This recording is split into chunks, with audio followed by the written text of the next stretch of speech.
तो अपने गुरु अरस्तु से कहा कि गुरुदेव मैं मर रहा हूं, एक काम करो, जितना भी धन मैंने लूटा है ना वो सब मेरे पीठ से बांध दो, मैं लेके जाऊंगा। अरस्तु हंसने लगे।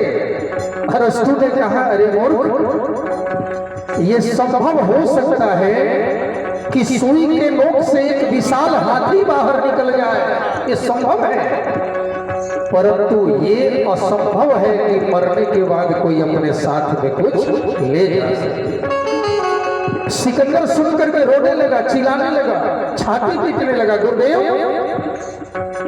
जब मैं नहीं ले जा सकता तो मैंने इतने लोगों को क्यों मारा, इतने लोगों को क्यों लूटा,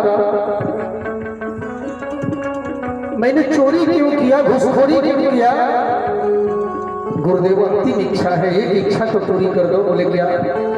सिकंदर ने कहा गुरुदेव जब मैं मर जाऊंगा तो मेरा एक ताबूत बनवाना, उस ताबूत में मुझे लिटा करके मेरे दोनों हाथ बाहर निकलवा देना और शहर के बीच चौराहे पर उस ताबूत को खड़ा कर देना ताकि मेरे दोनों खाली हाथों को देख करके आने जाने वाले जो लोग हैं उनके मन में एक ही विचार आए, क्या कि जत्थे दर गुजर जहां से जो सभी मुल्कों के मालिक थे और सिकंदर भी जब गए तो उनके भी दोनों हाथ खाली थे, उनके भी दोनों हाथ खाली थे।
कर्म ही जाता है, किसी का बेटा बेटी साथ में नहीं जाता।